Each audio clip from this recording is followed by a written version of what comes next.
headed to? So today we're going to Spruce Grove, the Yellowhead Regional Library. Good to go? Got my Timmies. Fired up.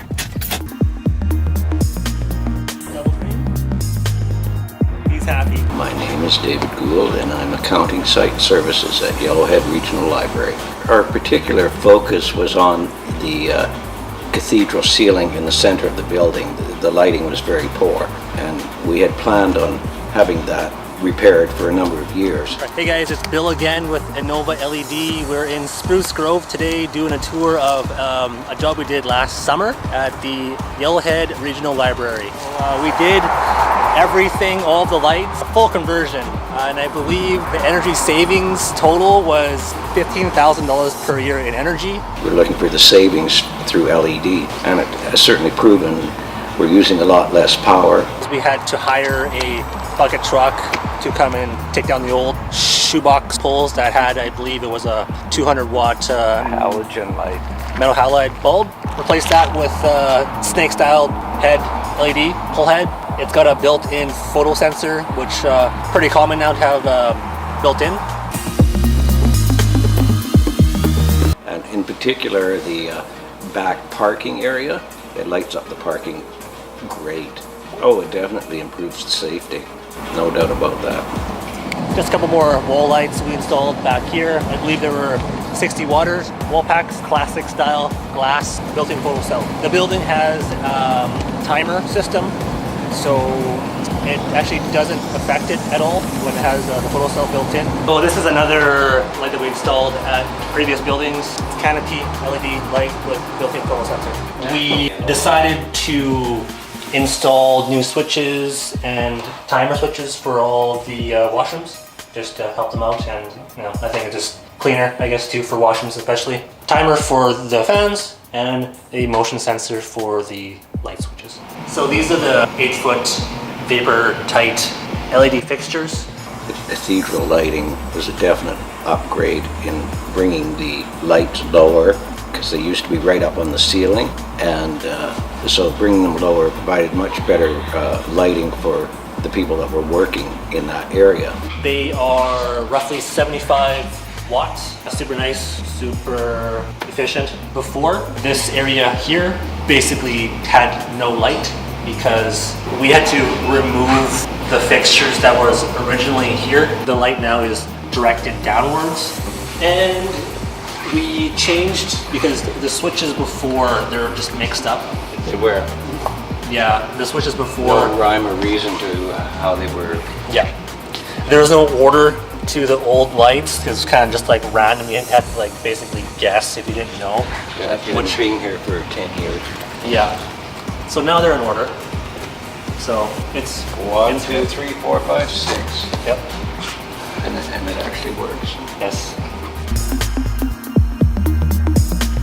So this is the loading dock. So it was all metric tubes we installed here. So lots of like the government buildings or like the Alberta buildings, the older ones, they have like metric fixtures. So ones that were built around the late 80s, early 90s. Right, so what David said, they chose to just go with metric. I'm not sure why, they just did. So I just want to show you guys the actual product inside.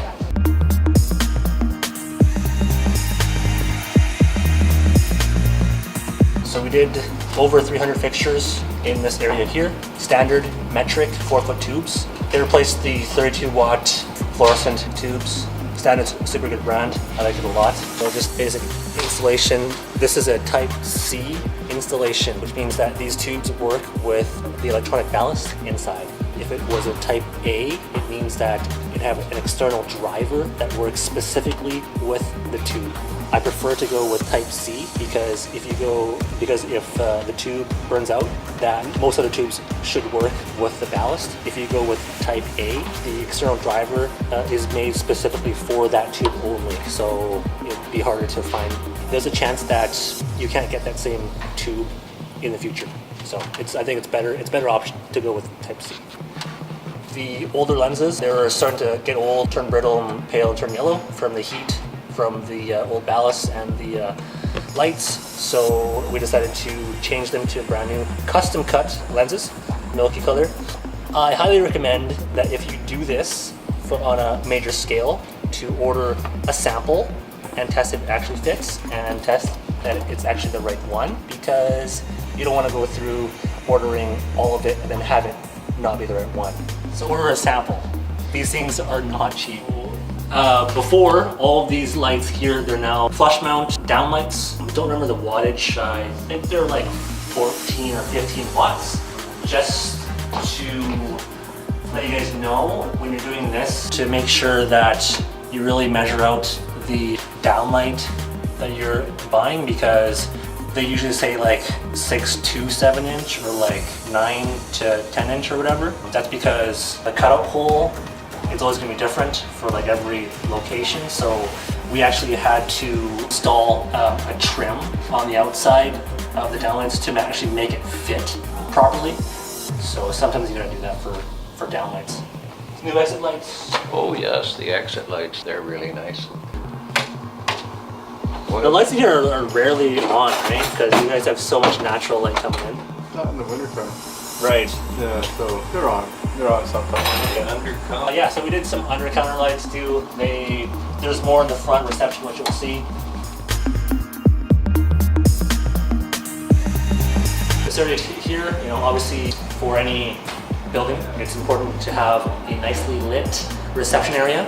So, clients could see what's going on. Before, which I'll try to squeeze in a picture of before.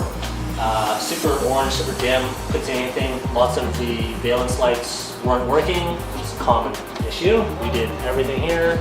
We want to come onto this side. Downlights, and Lori's got nice valance lighting throughout her work area as well. I am Lori Hawk. I'm the Administrative Associate here at Yellowhead Regional Library. When I come in now and turn on the lights, it's so beautiful and bright. I love natural light, and that's the feeling I get. It's like natural light. It's not, the fluorescent kind of shaded light that we did have before.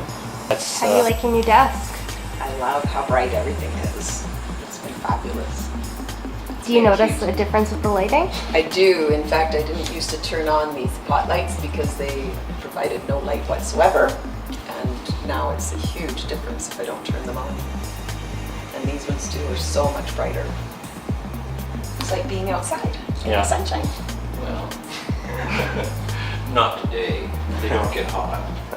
No, that's right. I think lots of people, when they're in the same environment for years, and they don't know, it's like they get used to the amount of light they have, that after the change, it's such a wow factor to them that it takes some time to adjust. And then once they do, they're like, oh, actually read what's on the desk. Straining your eyes. Yes. I was working at my desk one day when they were changing the upper lighting, and I had the three of them. All of a sudden I looked up and realized I had three great looking guys on ladders in front of my desk, so I immediately took a picture and shared it with my friends.